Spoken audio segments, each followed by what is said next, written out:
변방이 아닌 정치 중심에 서고 싶은 유쾌상쾌 통쾌 내 남자의 정치 토크쇼 정치인싸 소개부터 가겠습니다. 안녕하세요.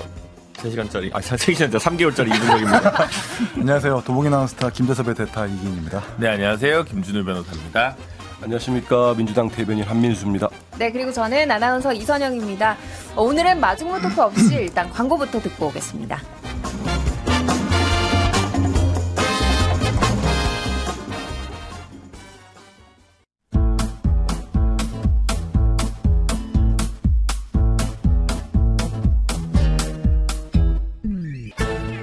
유쾌한 정치 토크쇼 정치인싸. 네, 지금 여러분은 정치인싸와 함께하고 계십니다. 오늘 첫 이야기 삭발 얘기부터 시작해 보도록 하겠습니다. 정부에서 새만금 사업에 대한 예산을 대폭 삭감했거든요. 그러니까 내년 새만금 SOC 10개 사업 예산이 당초 6천억 원대였는데 이걸 기획재정부가 5,147억 원 삭감했습니다. 그러니까 6천억 원대에서 5천억 원대가 된 게 아니라 6천억 원대에서 5천억 원을 삭감한 거니까 굉장히 크기는 해요. 그래서 이제 민주당 전북도 의원들이 집단으로 삭발을 했는데 민주당 분위기 좀 어때요?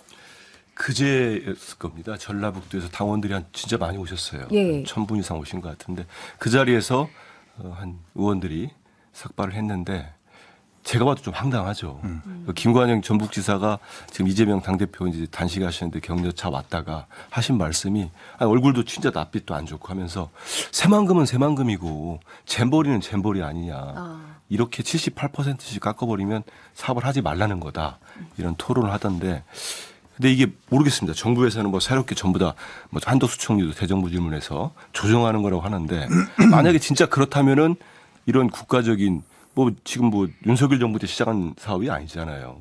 노태우 정부 때부터인가 오래됐잖아요. 네. 그러면 이걸 체계적으로 정비를 해서 말 그대로 좀 장기간의 호흡을 갖고 발표를 한다든지 이렇게 되는데 잼버리가 파행되고 그 책임을 집권 여당에서 전라북도에 계속 공격을 해왔잖아요.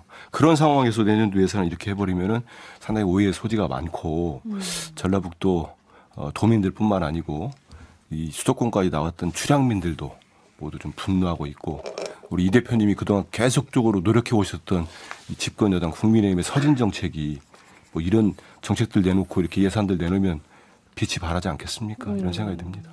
아무래도 이제 잼버리 이후에 여러 논란들에 대한 어떤 보복성 예산 삭감이다 이런 지적이 나오거든요. 근데 잼버리 때 있었던 일들에서 결국엔 처음에 전라북도에 이제 많은 책임을 지우려고 했던 정치적인 움직임이 결국 이런 것들을 위한 것이었나라는 지적이 나올 수밖에 없죠. 우리가 잼버리 때 조직도를 보면은 결국 조직위가 상당히 많은 상황을 관장했던 거고요. 이것 때문에 저는 김관영 지사한테 확인됐었어요. 뭐냐면은 이게 결국 화장실 문제가 처음에 대두됐었잖아요. 그래서 김관영 지사는 정확히 확인했던 게 뭐냐면은 그럼 전라북도가 화장실에서 한 역할은 무엇이냐 했는데 정확한 답변을 들은 게 화장실까지 가는 하수도 상수도는 전라북도 책임. 거기에 변기 까는 거는 조직위 책임. 그래서 제가 그러면 여기서 많은 분들이 아시겠지만은 화장실이 그러면 하수관로와 상수관로가 부족해가지고 막 너무 화장실 많이 가가지고 이게 넘쳐 흐른 거냐? 아니면 청소나 관리부실이냐 했을 때 청소나 관리부실이었거든요. 그렇다고 한다면 여기서 책임은 조직위로 가야 되는 거고 그래서 조직위는 결국 정부 부처 장관들이 다 가가지고 공동위원장 하면서 쎄쎄쎄 했잖아요. 그럼 이분들은 무슨 책임을 지고 있느냐를 좀 봐야 되는데 오히려 전라북도의 책임 묻는 거는 저는 너무 의도적인 면이 있다 이런 생각을 하고 국가 예산이 지금 세수가 부족해가지고 줄여야 되는 건 맞아요. 네. 그럼 오히려 여기서는 니네 잼버리 때 전라북도에서 행사했는데 잘 안 됐으니까 예산 삭감할게 이런 식으로 비춰지는 것보다는 우리가 지금 전체적으로 어느 곳에나 예산을 좀 깎아야 될 상황이다. 그러니까 전라북도민들도 좀 이해해달라 이렇게 해야 되는데 지금 보면 딴 데는 또 오른 데가 있어요, 예산들이. 네. 예, 특히 수도권의 GTX나 이런 것들은 선거 예민하니까 또 올리겠다는 식으로 갈 거거든요.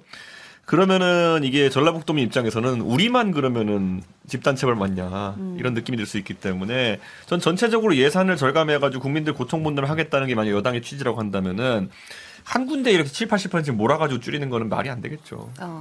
저도 보복성이라고 생각을 하고요. 사실 뭐 저도 집권 여당이지만 할 말은 좀 해야 되겠는데 아직 이 잼버리에서 조직위와 전북도의 책임론 공방이 아직까지 끝나지 않은 상태에서 예산을 삭감한다는 건 이 책임론에 대한 후속 조치라고밖에 볼 수가 없다. 저는 그렇게 받아들여지고 전 정부가 대단히 잘못하고 있다고 생각을 합니다. 사실 오히려 좋은 기회를 되게 놓치고 있다고 생각을 하는 것이 만약에 우리 정부가 이런 메시지를 냈다고 칩시다. 잼버리 파행에 대해서 우리 정부의 모든 책임이 있다. 이 새만금에 대해서는 우리가 예정된 예산 전부 다 차질 없이 전부 다 내려보내겠다. 그래서 잼버리에 대한 평가에 더 나아가서 이 전북도와 함께 전북도 위축되지 말고 정부와 함께 좀 힘 합쳐가지고 새만금 잘 성사시켜보자. 이렇게 했으면 진짜 보수 정부에서 항상 얘기 나오는 그 호남 홀대론도 극복할 수 있는 계기가 될 수도 있겠고 또 잼버리와 새만금에 대해서 저조한 평가도 다시 한번 좀 조명될 수 있는 계기인데 그게 안 되나 봅니다.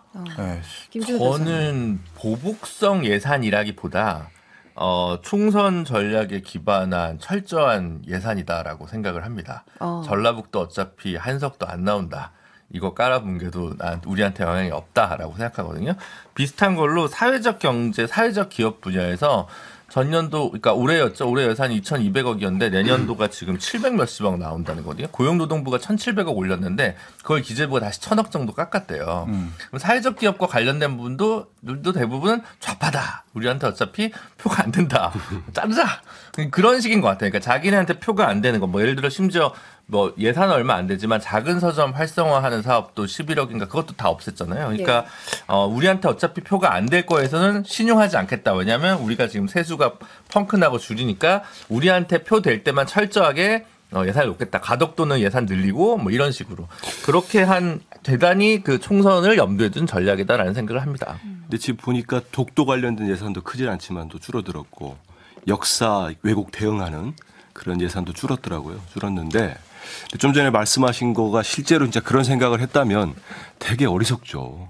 그게 호남의 뭐 전북도, 전라남도, 무슨 뭐 TK, PK 이 지역에 국한되는 문제가 아닙니다. 이렇게 많은 분들이 오해를 하고 홀대를 하는 거 아니냐, 보복이다 이런 것들은 바로 중부를 타고 수도권까지 올라옵니다. 여기에서 그 지역 출신들도 많은 거고 그리고 합리적인 중도층이랄지 이렇게 여러 가지 고민들 하시는 분들한테는 정부가 가혹하거나 아니면 편파적이라는 생각들이 짙어지는 또 계기가 되는 거예요. 설마 그렇게까지 여기는 표 안 나오니까 박하게 해도 된다.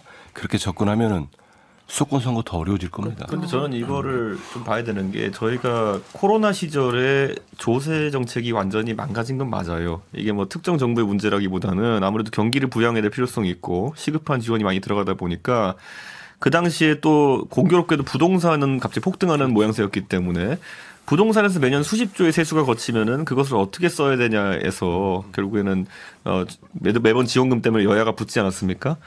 그런데 지금 그거를 원상복귀하는 데 있어가지고 과감한 지출 조정이 필요한 건 맞는데 저는 여기서 아까 말했던 것처럼 특정 지역에 편중해서 착감을 한다든지 이래는 안 되는 거고 최근에 윤석열 정부가 벌이는 노력 중에서 제가 물론 윤석열 대통령을 비판하고 있지만은 문재인 정부 때 늘어났던 MRI 관련한 문재인 케어나 이런 것들 같은 경우에는 좀 더 엄격하게 적용하기로 해가지고 그런 비용 같은 걸 많이 줄이는 데는 전 찬성해요.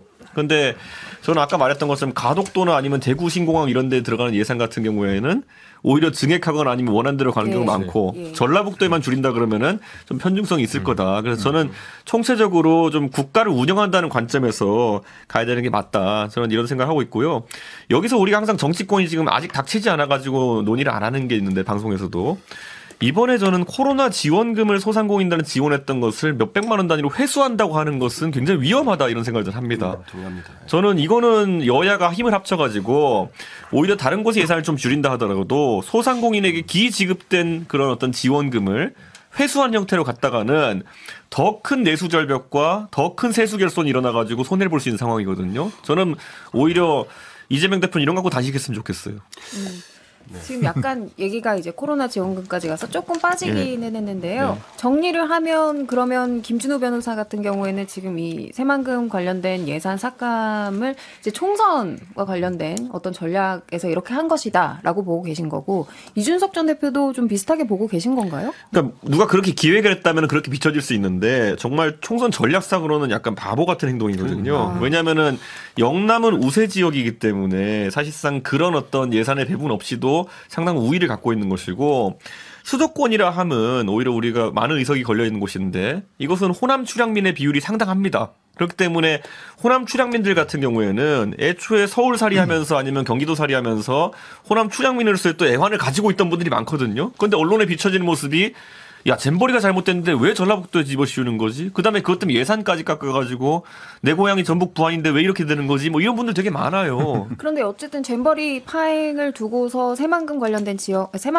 사업에 비판이 많았잖아요. 네. 그럼 앞으로 이거 새만금 사업 어떻게 우리가 좀 바라봐야 되는 거예요? 저는 새만금은 사실 애초에 농지로서 간척을 했던 곳이기 때문에 그 당시에 농지가 필요했던 시기에 비해서 지금 땅의 용도가 굉장히 사라진 건 사실입니다. 그렇기 때문에 이걸 과감하게 발상전환해가지고 그럼 농업 중에서도 대규모 기업농을 유치한다든지 이런 시도도 있었거든요.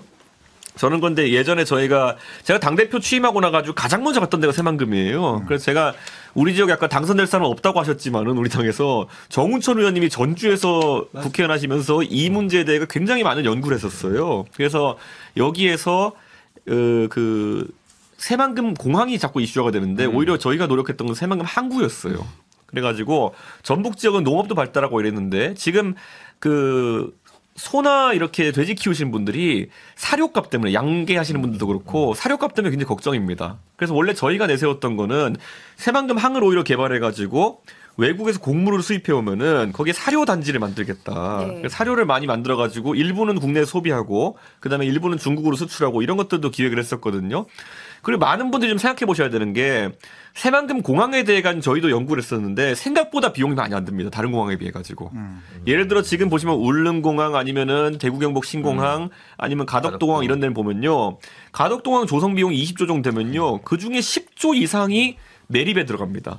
그게 해상공항이기 때문인데요. 새만금은 생각해 보시면은 맨 땅입니다, 지금. 완전 빈 땅이라 가지고 속된 말로 도로 포장 비용 정도보다 많이 안 듭니다. 그렇기 때문에 오히려 새만금은 공항에 기회가 있다고 봤기 때문에 저희는 그 예산은 기천억대이기 때문에 해볼 수 있다는 생각했던 건데 오히려 항구가 조금 더 예산이 많이 드는 일인데 그런 것에 오히려 저는 과감한 투자를 해가지고 살았으면 좋겠고 이번에 보면 저희 한동훈 장관도 뭐 이민이나 아니면 외국인 노동자들의 유입에 대해 얘기했었는데 저는 이 지역에서 저희가 선별적으로 노동특구를 한번 해봤으면 좋겠습니다. 어쩌면 외국인 노동자의 근로조건이나 이런 것을 다른 지역과 좀 다르게 적용한다든지 해가지고 이 지역에는 어쨌든 많은 노동인구가 유입될 수 있는 그런 산업 같은 것도 해볼 수 있다. 저는 예를 들어 우리 송도가 예를 들어서 경제 자유구역 그랬는데 단순히 조세 정책 가지고 하는 정도만 아니라 노동 정책까지 건드려 가지고 산업단지를 조성하는 것도 한번 고려해봐야겠다. 저희는 그런 정도의 공약을 가지고 있었습니다. 예. 어쨌든 이렇게 예산을 확 삭감하는 건 방법이 아니고 이런저런 다른 방법들도 고민을 해봤으면 좋겠다. 이준석 전 대표의 의견까지 들어봤고 다음 주제로 넘어가겠습니다. 어제 이야기 나눴던 뉴스타파의 이 김만배 씨 녹취록 말고 또 관심을 받은 녹취록이 하나 더 있죠. 윤 대통령이 국민의힘 입당 전에 이제 통화를 한 내용인데 몇 가지 발언이 주목을 받았습니다. 제가 몇 개를 좀 소개를 해드릴게요. 민주당보다 국힘을 더 싫어한다. 나 혼자 싸울 때 국민의힘이 싸웠냐. 그리고 이제 국힘이 아무리 미워도 국힘을 갖다가 플랫폼으로 할 수밖에 없다. 후보되면 비대위원장 돼가지고 당 대표부터 전부 해임할 수 있다. 그러려고 가는 거고 개판 치면 당 완전히 뽀개버리고 이런 발언들이 있었어요. 어떻게 들으셨는지 한민수 대변인부터 말씀해 대선 주실까요? 때 저도 선대위 있었으니까 대선 때 아마 윤석열 후보께서 어느 지역인지 호남이었는지 정확히 기억은 안 나는데 예. 거기 가셔서도 국민의힘이 좋아서 입당했느냐 내가 뭐 그런 식의 발언을 했던 거 기억해요. 부득이하게 입당했다고 그런 했죠. 표현이 있었어요. 네. 그래서 저분이 국민의힘을 그렇게 썩 좋아하진 않는구나 이런 생각했는데 이번에 육성으로 쭉 나온 거 보니까 진짜 많이 싫어했던 것 같아요. 국민의힘 좋아하지 않고. 일관되네요. 일관되게 싫어하지 않았고. CM 합의를 하시는 분이에요. 그리고 여기에서 또 우리 앞에 계시는 이준석 대표님 제가 그때 그 여러 가지 징계 열리고 할 때도 어디 가서 그랬습니다. 이렇게 하면 안 된다고. 아니 대선을 이긴 집권당의 대표, 당 대표, 지방선거를 이긴 당 대표를 역대 어느 정부도 어느 대통령이 그렇게까지 정말 토사구팽하지 않습니다. 홀대하지 않고. 그거는 앞에 계셔서가 아니고 잔인한 거죠. 그렇게 하면 안 되는 건데 저는 그때 시작한 줄 알았어요. 그 대선 과정에서 여러 가지가 앙금이 쌓였다거나 본인하고 안 맞아가지고 그래서도 안 되지만 그걸 가지고 대통령이 여당 대표를 축출했구나. 적어도 근데 이번 녹취록을 보면 그게 아니고 입당 전부터 예. 들어가면은 내가 이준석 뽀개버리겠다 그런 거 아닙니까? 그러니까 이거는 글쎄 상식적이지 않죠. 그리고 저는 거기 뭐 내용 전체를 상당히 동의하기 어려운 부분들이 너무 많고 제 비록 야당이지만 또 하나는 전 좀 놀랬던 게 지금 그런 얘기를 많이 하잖아요. 저 주변에 있는 뭐 중견 언론인들도 그렇고 지금 대통령이 지지율이 대략적으로 한 35% 내외 아니면 뭐 조금 더 나온 데 있는데 그 정도 지지율로 이렇게까지 권한을 많이 쓰는 대통령은 87년 이후로 처음이라는 거예요. 많은 사람들이 그렇습니다. 정말 제왕적이죠. 쓰는데 근데 집권한 1년 4개월 만에 육성 담긴 녹취록이 돌아다니고 있는 거예요. 그래서 이건 뭐 누수가 시작된 거 아닌가. 아무리 찍어 누르려고 해도 이런 생각을 정치부 기자를 오래 했던 사람으로도 좀 해봤습니다. 그러면 그런 이야기를 나누셨으면 이 녹취록에 이제 처음 흘러나온 지점 누구로부터 흘러나왔냐 뭐 이런 것도 들으셨어요? 모르죠 정확하게. 제가 어떻게 다 알겠습니다. 눈은 안다고 적혀 있는 것 같은데 대변인님. 근데 아무튼 저는 뭐 누가 이렇게 일부러 흘렸는지 아니면 누가 줬는데 그분이 흘렸는지는 모르잖아요. 모르지만 대통령은 본인이 지금 모든 분야에 대해서 다 장악했다고 생각을 하고 계시는 것 같아요. 말씀 들어보면 이념이 가장 중요하다고 하는 거는 본인이 다 이미 뭐 다 판을 만들었다 생각하는 것 같은데 이런 녹취록 1년 4개월 만에 돈 적 없어요. 집권당에서. 그래서 이 또한 아마 시겁한 분들 많이 있을 겁니다. 집권당 내에서. 제가 그 녹취록에 담긴 이 이제 발언들 중에서 네. 이준석 전 대표와 관련된 발언을 일부러 안 했어요. 직접 들으려고. 네. 어떻게 들으셨어요? 그러니까 이런 거죠. 대통령이 계속 입에 담던 게 뭐냐면 내부 총질 이런 거였잖아요. 이런 게 바로 내부 총질이죠. 예, 당의 후보가 됐는데 당은 싫고 이거 뭐 어떻게든 잠깐 이제 플랫폼으로 이용한 다음에 나중에 다 잘라버리겠다 이런 마음을 갖고 했으면은 이런 게 내부 총질이죠. 그렇기 때문에 저는 언젠가 꼭 제가 문자를 하나 텔레그램을 대통령께 보낼 겁니다. 뭐라고요? 내부 총질은 대통령이 정신 차리니까 당이 좋아졌네요라는 걸 보낸 날이 오길 기대하고 저는 이게 진짜 이런 겁니다. 국민의힘에서 가장 반응이 한심한 게 뭐냐면은 제가 만약에 여기 있는 내용들을 대통령에서 했다고 생각해 보세요. 전부 다 무슨 내부 총질이 뭐 윤리위려라더니 난리 쳤을 거 아닙니까? 근데 이 말은 당의 근간 자체를 부정하는 것이고 저는 이 상황에서 야 국민의힘은 이번 대선에 한 거 아무것도 없어. 내가 영웅의 구세주로서 니를 구원해 준 거야. 이 관점을 드러낸 거거든요. 그렇죠. 그러면 기분이 나빠야 되는 거거든요.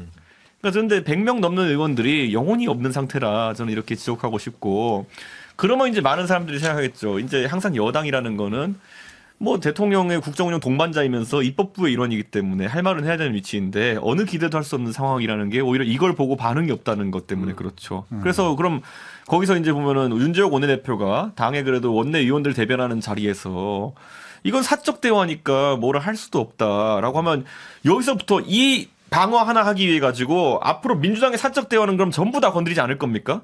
이재명 대표 형수 욕설을 안 건드릴 겁니까? 뭐 그 얘기를 지금 할 건 아니에요. 아니 그러니까 저는 오히려 논리적으로 이걸 제가 이해가 안 돼서 그러는 거예요. 지금까지 무수한 사적 대화라고 하는 것들을 저희가 지적해가면서 사적 대화도 사실 공인의 사적 대화는 검증의 영역이다 그래가지고 이런 걸 대선 때도 공격하고 했던 건데 이걸 뭐 어떻게 합니까? 그리고 저는 이해가 안 가는 게 이분이 통화한 분이 지금 알려지고 있고 그렇죠. 하는데 이분이 대단한 역량치를 가진 분이면 제가 이런 논의를 했던 게 이해가 가는데 정작 당대표하고는 제대로 된 정치적 논의를 안 하면서 어디 이분 원래 민주당에 계시던 분이거든요. 통화한 분이. 근데 민주당에 계시던 분인데 다소 그냥 정치권에서 허풍이 심한 분으로 알려져 있는데 이런 분이랑 얘기하면서 이분 마음 돌려 세우려고 당대표 까내리고 무슨 뭐 다 정리해버리겠다 이런 말 했다는 거 아닙니까? 이분이 호남 쪽에서 활동하시는 분인데 대통령한테 당신이 국힘을 하면 나도 지지 못한다 그랬더니만은 국힘 나도 싫어하고 이준석이 너 쫓아낼 거니까 걱정 마라 나 따라와라 이런 말 하려고 한 거 아닙니까? 그러니까 저는 이게 제가 참 기분이 묘한 게 아니 본인이 입당하셨지 제가 무슨 뭐 입당하라고 뭐 끌고 들어왔습니까? 그런데 애초에 이런 의도를 가지고 계셨으면은 안 들어왔어요. 왜 입당하셨다는 거죠? 그러니까 대통령은 되고 싶었던 거죠. 그러니까 이전 대표는 지금 뭐 사적 대화 뭐 언제 보도 안 했냐 이거 할 수도 있다 이런 입장이셨지만 어쨌든 이게 뭐 인터뷰 녹취도 아니고 사적 대화를 이렇게 보도한 게 좀 부적절하다 이런 지적도 있고 또 이 당시의 얘기가 그런 거지 지금은 입장이 바뀌었을 수도 있다 또 이런 해석도 있어요. 그러니까 입당을 설득하는 과정이니까 이제 당을 뽀개겠다는 발언을 할 수 있다라고 하는데 보통은 당에 들어오려고 하는 사람은 당에 잘 융합해가지고 저희가 좋은 정치 해보겠습니다라고 말을 하지 그 당 장악해가지고 당을 뽀개겠다 이런 소리는 잘 안 하거든요. 예, 이게 좀 상식적이 좀 신선한 케이스인 것 같고, 예, 그리고 저는 좀 두 가지를 좀 이렇게 좀 주의 깊게 봤는데 첫 번째는 당원들과 국민들한테 선택을 받은 당 대표를 가지고 이게 고작 3개월짜리라고 표현한 것은 좀 대단히 좀 희한한 시각이다라는 생각을 했었고 못 또 들어본 하나는 얘기죠 우리가. 또 하나는 그겁니다. 당내에서 운영되는 민주주의가 잘 구축되어 있잖아요. 모든 당마다 역사가 있을 것이고. 근데 이제 그런 체제와 이런 것들을 무시하는 듯한 발언. 그러니까 들어가 가지고 장악해서 당을 먹고 뽀개고 해가지고 하는 쥐락펴락하는 할 수 있다라는 그런 시각을 가진 걸 보니까 좀 매우 좀 충격적이었다. 아니 그리고 이 말을 그러면요 이렇게 자신 있고 이게 의지야 그러면요 들어올 때 입당 선언문에 했어야죠. 니네들 다 뽀개버리겠다. 그리고 이준석 3개월 만에 잘라버리겠다. 이 얘기를 했으면은 앞뒤가 다르지 않잖아요. 저는 그랬으면 차라리 저도 제 나름대로 할 거랬겠죠. 네. 앞에서는 웃으면서 뒤에서는 이렇게 하고. 일단 여기까지 듣고 이 얘기를 2부에서 계속해서 해보도록 하겠습니다. 광고 듣고 오시죠. 지금 여러분께서는 6회, 상쾌, 통쾌한 정치 토크쇼 정치 인사를 듣고 계십니다. 네, 정치인사 2부 시작하겠습니다. 윤석열 대통령의 그 입당 전 했던 녹취 요 얘기하고 있는데요. 김준호 변호사가 오늘 새로운 분들 많이 오셔서 좀 배려를 해주시는 것 같아요. 네, 그냥 뭐 충분히 하시라고. 저는 네. 이게 대통령실에서 아무 답이 없잖아요. 그러니까 얼마나 답답하겠어요. 할 말이 없으니까. 전 거기서 이 녹취록의 부적절성은 대통령실에서 적극적으로 혹은 소극적으로도 대응 못하는 것에서 이미 확인된다. 그래서 아마 유구무원이라서 이런 생각이 들 거고요. 오히려 저는 궁금한 게 대통령 마음은 신당 창당으로 가 있나? 아싸리? 뭐 이런 생각이 들 때가 가끔 있는데, 그러니까 본인 이름으로, 그러니까 뭐 그냥 이름만 바꾸는 걸 수도 있겠지만 어쨌든 국민의힘에서 다시 좀 간판을 바꾸는 방식으로 조금 더 공천에 있어서의 어떤 유연성이나 확장성을 확보하려고 할까라는 궁금증 하나와 제가 뭐 민주당도 비슷한 얘기를 제가 한 적이 있는데 국민의힘 같은 경우도 저는 그런 생각이 듭니다. 그러니까 지난 총선 때 그 공천을 좀 이상하게 하고 그리고 김무성 대표까지 이제 퇴진한 이후에 당에 조금 다른 목소리를 낼 수 있는 중진이 너무 약해졌다. 그 포지션과 그 계파가 너무 약해졌다. 그러니까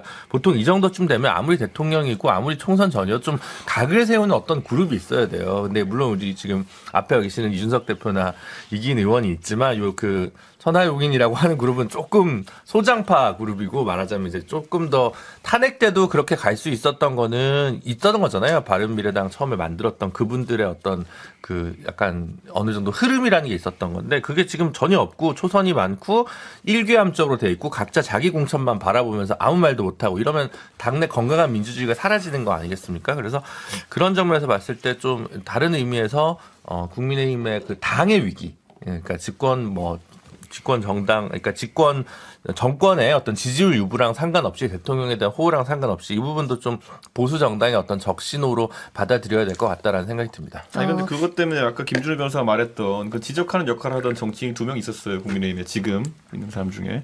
하나가 원래 원조 소장개혁파라고 자기가 주장하는 원희룡 장관이죠. 근데 지금 어떻게 됐습니까? 지금 그 전까지 해왔던 행보가 완전 다른 행보를 하고 있잖아요.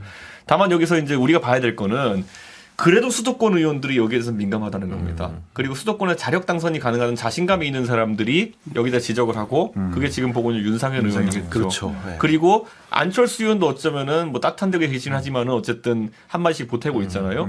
그래서 국민의힘의 본질적인 문제는 자꾸 이렇게 짠맛이 강해진다는 겁니다. 영남성이 강해지고 강원도 영동성이 강해지고 이 산맥 바깥쪽에 있는 분들이 계속 이제 정말 이 수도권의 풍파를 견뎌낼 수 있는 장벽이라 생각하고 자꾸 이상하게 하시는데 저는 선거를 거듭할 때마다 수도권 의석이 줄어드는 거에 대해 가지고 심각하게 고민해야 된다 봅니다. 예전에 우리 보면 서울에서 자력으로 당선되시는 소장파들이 있었어요. 정두원 의원 아니면 은평의 이재호 의원 이런 분들 아니면 동대문 의뢰 홍준표 예전에는 이런 분들이 각자 나는 개인적인 능력이 있으니까 지도부에 들이받아도 나 여기 험지니까 공천 줄 수밖에 없고 나는 능력으로 또 당선될 거야 이 자신감이 있어야 되는데 지금은 전부 다 좀 세게 말하면은 꽂아놓은 영남 보릿자루다.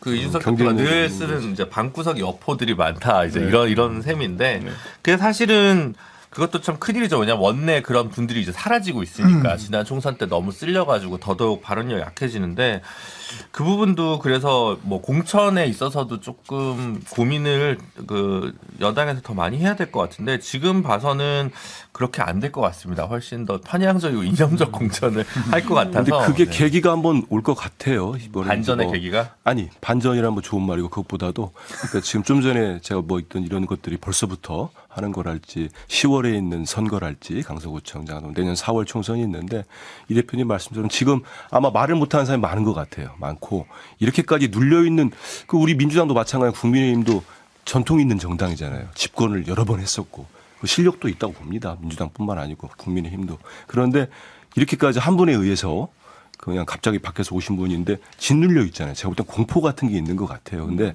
이게 어느 순간이 지나면 이건 아니다라는 생각들이 내부에 있다가 그 임계점이 되면 터지는 계기가 있을 거라고 봅니다. 그래서 아니 조금 전에 김준호 변호사가 신당 창당 가능성에 대해서 조금 언급을 하셨는데 안 그래도 이제 일전에 이제 신평 변호사가 윤 대통령이 신당을 생각한다 이런 발언을 했다가 황당무계한 이 얘기였다라고 이제 대통령실에서 반응이 나오지 않았습니까? 이 신당 창당 가능성에 대해서는 어떻게들 보세요? 아니 근데 지금 당이 다 접수가 됐기 때문에 여기서의 신당은 그냥 신한국당이 한나라당으로 바뀌고 뭐 한나라당이 새누리당 이런 식의 어떤 당명 개정을 통해서 조금 외부 인사의 수혈을 수월하게 하는 정도의 의미한 거지 완전히 예전에 예를 들면 통합민주당과 뭐죠 새정치국민회의가 나뉜다든가 뭐 열린우리당과 뭐 민주당이 나뉜다든가 이런 정도의 신당 창당이나 분당을 제가 얘기한 건 아닙니다. 저는 한 대변인 말씀하신 그 강서 재보궐 선거가 굉장히 큰 네. 변수가 될 거라 보는데 여기서 만약에 10% 가까운 격차 이상으로 만약에 패배하는 상황이 나온다.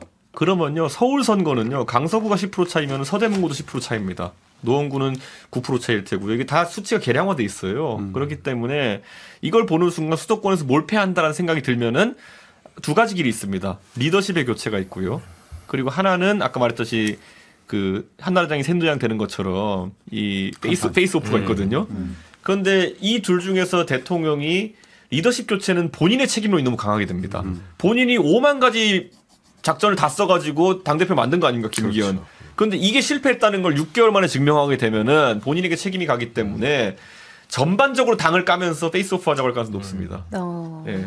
그러면 이거 지금 강서구청장 얘기가 나와서 요 얘기를 그냥 해보면 다음 달로 다가오지 않았습니까? 11일이죠. 네, 10월 네. 11일. 10월 11일인데 이제 국민의힘 같은 경우에는 여기가 지금 김태우 전 구청장 이제 귀책 사유로 보궐선거가 진행되기 때문에 네. 무공천 기류였다가 지금 공천할 것처럼 보이거든요.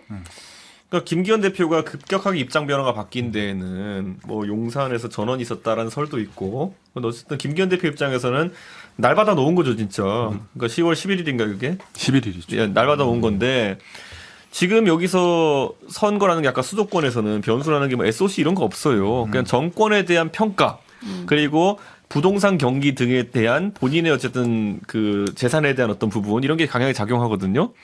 어느 것 하나 지금 훈풍이 아닌 상황입니다. 그래서 이제 그리고 김태우 청장이 지금 두 가지가 있죠. 어쨌든 개인적으로 이런 일들을 겪으면서 인지도는 더 높아졌고요. 하지만 반대로 국민들도 알게 된 게 어쨌든 사면이라는 것이 무리했느냐에 대한 또 평가를 할 거거든요. 저는 이 변수를 종합해서 봐야 되고 김기현 대표는 진짜 내기 싫었던 게 맞는 것 같아요. 네. 지금 그런데 당의 입장에서는 저는 봤을 때 중간고사 보는 게 나쁘지 않다. 네, 모의고사 안 보고 이 상태로 가가지고 나는 170석 할 거야 이러고 있는 망상 빠져가지고 수능시험장 들어가면은 저는 그냥 몰패할 거였는데 지금 가가지고 나는 원래 이 정도 수준이구나 아는 것도 다행이다. 근데 알고 난 다음에 그 학생이 어떻게 공부하냐는 좀 다른 것 같아요. 뭐 자포자기도 될 수 있고 예. 아무튼 뭐 완전히 패닉이 돼가지고 그럴 수도 있기 때문에 저희들이 이제 우리 후보도 냈잖아요. 네. 전략 공천을 했는데 진교훈 예, 전 경찰청 차장. 차장이고 평가들이 참 좋은 것 같습니다. 저희 뭐 우리 당 후보에서가 아니고 언론인들한테도 보니까 저희들이 이제 한 14명 정도가 신청을 했어요. 아무래도 이제 강서 쪽이 뭐 저희 가불병인데 현역 의원들을 모두 이제 민주당이 하고 있고 예. 김태우 전 구청장이 이제 국민의힘 소속이었죠. 근데 거기서 14명이 왔는데 가장 이제 능력 뭐 여러 가지를 보지만 도덕성을 좀 많이 봤습니다. 실제 여론조사도 많이 해봤고 그러면서 3명으로 압축했고 이분이 이제 가장 워낙에 뭐 뛰어나다 이런 평가가 있어 지도부에서 전략 공천을 했는데 그 과정들이 되게 정말 다른 때도 잘하지만 정밀 검증을 좀 했습니다. 그 이유는 물론 뭐 우리 강서 구민들, 서울 시민 다 보시겠지만 그 김태우 후보가 된다면 뭐 아니 대통령이 대부분 판결문 잉크도 안 말랐는데 그 사면 복권한 건 후보하겠다는 거 아니겠습니까? 대통령실의 의지가 개입됐다. 아니 사면 복권한 사람은 대통령이니까요. 뭐 그렇다고 봐야 될 거고 나왔을 때 우리 강서 구민들이 김태우 전 구청장 본인 규책으로 열리는 거잖아요. 이번 선거에 40억 원이 소요된다는데 혈세가 들어가는데 아마 구민들께서나 쭉 보실 겁니다. 정말 수도권 민심이 어쩐지 서울에서 어떻게 볼지 이건 누가 봐도 무리한 사면 복권이고 공천 아니겠습니까? 그리고 대법원 판결문 잘 보면은 공익 자기는 제보자 신고자라고 계속 하는데 아닙니다. 그 혐의는 다 빠졌어요. 실제로 이번에 판결 나온 거는 그게 아니거든요. 그 판결문을 좀만 보시면 돼요. 아마 여당에서 봤을 텐데 그런 걸 봤기 때문에 아니면 저기들 당원 당규 때문에 후보를 내고 싶지 않았던 게 있었을 텐데 근데 그러면 여당 지도부의 의중이 아닌 다른 곳에 좀 입김이 작용하지 않았나. 그러니까 그거에서 여당의 논리를 제가 이제 들어보니까 저도 그걸 판결문 내용 보고 이걸 갖고 어떻게 우리가 그렇게 얘기하냐 했더니만은 이거 부수적인 거는 문재인 정부에서 김태우를 표적으로 해가지고 자기들이 마음에 안 드니까 했다 이러는 건데 오케이 그래요. 그럼 먼지털이식 수사했다는 거 아닙니까? 누가 했을까요 그 시기에? 누가 검찰 다 했을까였고 두 번째로는 뭐냐면은 그 논리라면은 앞으로 그러면 별건 수사나 이런 거에 대해 가지고는 다 정치적 면죄부를 줄 것이냐. 그러면 별건 수사의 달인이 또 누구냐. 라는 걸 또 물어볼 수밖에 없는 것이고. 그러니까 저는 논리적 정합성이 완전히 상실되어가는 여당의 모습을 보면서 약간 안타깝다. 저는 이런 생각이 들고 이런 건 있어요. 저는 다만 민주당 지도부가 지금 생각하는 선거 전략이라는 거는 전략공천 여기 때렸다는 거는 사실 구청장 선거에 전략공천 많이 안 합니다. 네, 그런데 여기 했다는 건 승부처라 보고 있는 것 같아요. 근데 이재명 대표 입장에서는 승부처지만은 본인이 제가 만약에 이 대표였다면은 약간 다른 선택했을 것 같은데 지금은 여당과의 지지율 격차가 가장 중요한 상황 속에서 보궐이라는 건 조직 선거이기 때문에 지역 밀착도가 높은 사람 되는 게 일반적인데 이재명 대표는 승부를 건 거예요. 제가 오를지 아니면 이재명 대표가 오를지 모르겠지만은 여기서 저는 보는데 지지율 격차가 한 10에서 15 이상 나는 상황이라 그러면은 민주당의 비명계가 짐 싸야 됩니다. 그러니까 비명계가 예전에 저는 이제 아까 김준일 변호사 신당 시나리오 이제 나왔을 때 아마 인물 그대로 두고 이름만 바꾸는 정도 갖고는 신당 시나리오가 안 될 겁니다. 대통령이. 그럼 보통 기대하는 게 민주당에서 비명과 친명 간의 싸움이 나가지고 예전처럼 안철수 대표랑 문재인 대표가 싸웠을 때처럼 탈당이 어느 정도 일원이 되고 그러면 우리는 이재명 대 반이재명으로 선거판을 재판해가지고 이렇게 싸우겠다. 이거 정도가 아마 시나리오 정도로 봤을 때는 가능할 텐데 거기에서 완전 면이 상하는 겁니다. 비명계가. 왜냐? 이재명 대표 리더십으로 가도 수도권에서 한 10% 15% 격차 난다 그러면은 현 의석 거의 다 유지할 수 있거든요. 그러면 그 탈당 시나리오나 아니면 비명계가 주도권을 잡는 시나리오 자체가 잘 안 나올 가능성이 있어요. 그렇기 때문에 저는 이번에 이재명 대표의 승부수는 본인이 승부처라고 생각한 것 같은데 그 결과가 되게 중요해지는 거죠. 이기인 의원님 의견 어떠세요? 그러니까 판단 기준이 전 될 수 없다고 보는 게 강서가 너무 저희한테 어려운 지역입니다. 네, 뭐 강서, 가불병 전부 다 다 뺏긴 지역이기도 하고 지난 대선 때 이재명 대표와 윤석열 후보 표 차이가 그 정권 교체 바람에도 한 1만 표 정도 차이가 났었거든요. 이 강서구청장 선거를 가지고 뭔가 좀 비명계가 짐 싸야 된다. 요거는 윤 대표랑은 좀 차이가 있는 것 같아요. 네, 좀 요걸로 기준이 될 수는 없다. 네. 어쨌든 너무 많은 걸 걸고 있어요. 그 여당에서. 그게 좀 이상한 거죠. 야당보단 여당이 많은 걸 걸고 있고.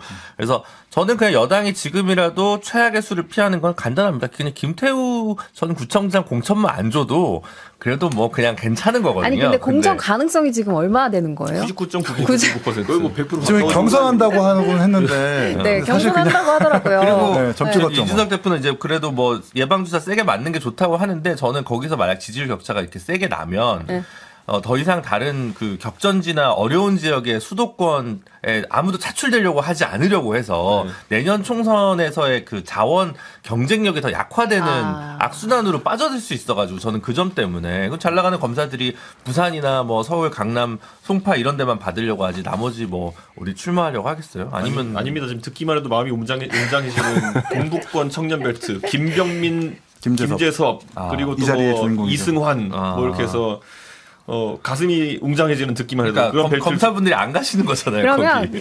이 얘기 마무리로 네. 김태우 전 이제 구청장이 공천이 된다는 가정하에 김태우 전 구청장과 진교훈 전 경찰청 차장이 붙는다. 그럼 승패는 어떻게 될까요?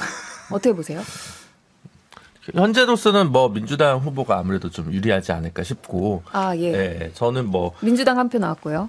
근데 이제 다만 이제 제가 또 몫이 있으니까 얘기할 건 얘기해야 돼서 지금 정의당, 진보당, 녹색당, 노동당 4자 테이블이 지금 네. 여기 단일화 논의를 하고 있는데 거기서 그러고 있습니다. 네. 그러고 진짜 있는데 제가 또 이거 안 해주면 그쪽에서 섭섭해하기 예. 때문에 근데 이제 그게 이번 선거에선 별 영향을 못 미칠 텐데 요 그 진보 4당들의 위치 포지션이 내년 총선의 수도권에서 어떻게 작동할지 안 할지 그 부분도 이번에 또 강서구청장 선거를 통해서 보려고 하는 분들이 있을 텐데 저는 이번 선거 너무 급해서 되게 그런 영향들을 미미할 것 같고요. 근데 어쨌든 인포메이션 차원에서 제가 한번 상기만 시켜드리겠습니다. 네.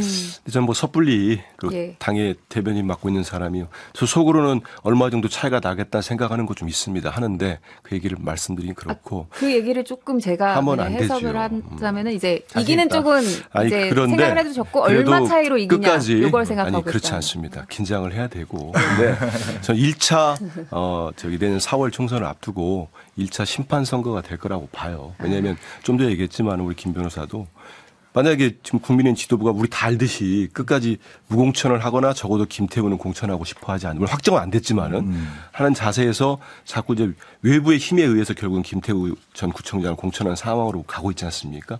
그러면 결국은 대통령실이나 쪽에서 공천을 가게 되는 건데 그러면 이 사람이 왜 다시 얼마 전에 있다가 구청장이 상실했는지 다시 이게 계속 나올 수밖에 없는 거예요. 그리고 어떤 이유로 지금 강서 구민들 구정이 혼란에 빠지고 또 혈세가 들어가고 이건 계속 저희가 문제를 삼지 않더라도 될 수밖에 없는 사안입니다. 그러다 보면은 그 입건자들인 강서 구민들은 어떤 기준을 가지고 판단을 할 건지 그런 좀 볼 필요가 있을 것 같아서 결국은 뭐 여당이 잘했다고 하면은 뭐 지원하겠지만은 그러지 않으면 이게 진짜 심판을 하는 불과 3개월 만에 다시 사면복권 돼가지고 하는 선거이다. 그런 성격이 규정될 가능성이 높다고 봅니다. 이 선거에서 이재명 대표가 만약에 당선을 못 시키면요 정계 은퇴고요. 여기서 만약에 김기현 대표가 이기면은요 선거의 신입니다.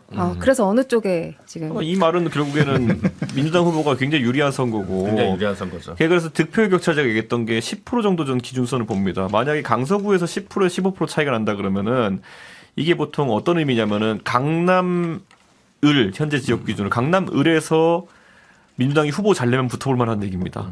그 말은 뭐 강북 지역은 국민의힘 전패란 얘기고요. 여기서 만약 10% 15% 차이 나면요. 왜냐하면 보궐이라는 거는 출퇴근하는 사람들이 많이 투표 못해요. 그런데 결국에는 그러면 지역에 있는 노령층이 많이 투표하게 돼 있는 선거인데 거기서도 만약 성적이 안 좋으면은 아까 김준우 변호사 얘기한 것처럼 국민의힘 후보들은 총선에 나가야 되나 말아야 되나를 고민할 수준까지 될 겁니다. 예. 우리 당 후보가 이겼으면 좋겠지만 사실 쉽지 않은 변수가 있는 게 강서병의 김진선 위원장이라고 있어요. 당협위원장 우리 당에. 지금 그분도 후보 등록을 했거든요. 탈당해서 나간다는 거죠. 네. 근데 그분이 이제 어떤 분이냐면 지난 선거에서 무소속으로 나갔다가 이 김태우 후보를 지지 선언해주고 빠진 분입니다. 근데 이분이 다시 지금 복당을 해가지고 당협위원장으로서 나간다는 건데 만약에 정상적으로 경선이 안 되거나 그러면 무소속으로까지 나가겠다라고 지금 예고를 한 바 있거든요. 이런 부분들이 아주 험지인 곳에서 변수로 작용할 수 있겠다 이렇게 판단합니다. 그래서 예전에 실제로 김태우 구청장이 처음 공천될 때도 제가 그냥 지방선거 지난번에 얘기 드리면요. 원래 강서 가불병에 우리 당협위원장과 당원들이 어떤 후보 하나를 추천을 했었어요. 그런데 그거를 다 무시하고 이제 사실 김태우 청장은 거의 전략 공천한 거거든요. 그러니까 저는 그때도 이제 한번 지역 주민들이 그러면 당을 위해 가면 접어주겠다 이런 의사였는데 이번에도 비슷하면은 약간 좀 당 생활을 왜 하냐 이런 식으로 말이 나오는 거죠. 이제. 그때도 알겠습니다. 재판 중이었는데 그러면 그 당시에는 이 대표님이 당 대표였을 때 네. 그럼 그때 공천 안 하는 게 맞았다고 봅니다. 요 얘기는 제가 정리를 아까 한민수 대변인께서 네. 그 김태우 전 구청장 관련해서 말씀하신 거 반론 하나 싣고 넘어가도록 할게요. 김태우 전 구청장은 어쨌든 그 대통령실과의 소통 전혀 없었다. 통화 내용 뭐 공개할 수도 있다. 이 정도의 반론도 이제 한 매체에 나와서 이야기했다는 점 전해드리면서 윤미향 의원의 조총련 행사 참석 논란으로 넘어가도록 하겠습니다. 이게 간토 대지진 조선인 학살 추도 100주기 행사 참석을 했는데 친북 성향으로 분류되는 조총련 모임에 참석을 해서 경찰에서 국가보안법 위반 혐의로 수사까지 한다는데요. 어떻게들 보셨을까요? 글쎄요, 저는 이게 일본에서 활동하시는 과거사 문제와 관련된 주요된 진정성 있는 활동가나 활동 단체가 대부분 조총련 계열 비율이 굉장히 압도적으로 높은 것이 사실입니다. 그래서 일본에서 이 관련 일을 하다 보면 그쪽 분들과의 연대 혹은 조우 이런 것들은 되게 필연적이라고 들었어요. 그래서 이 행사 자체도 이쪽 단체에서 되게 오래 했고, 그리고 조총련계만 한 게 아니라 일본 시민사회도 같이 하는 행사였다라는 점을 좀 확인하고 싶고, 오히려 그래서 지금 여기서 논란은 이게 100주년이라서 이제 국회의원 한 명 정도는 갔어야 되는 거거든요. 그러니까 이거 지금 기사에도 났는데 일본의 지식인이 지금 쟁점은 윤미향 의원이 여기 왔다는 게 아니라 한국 정부는 간또 100주년 지진에서 대학살에서 일본 정부의 어떤 책임과 사과를 요구하고 있냐, 왜 요구하고 있지 않느냐라는 것이 핵심적인 문제고 이 부분이 다뤄져야 되는 거 아니냐는 지적을 하시던데 저는 그 부분에 10분 동의하고 있습니다. 예. 다른 분들은 어떻게 보셨어요?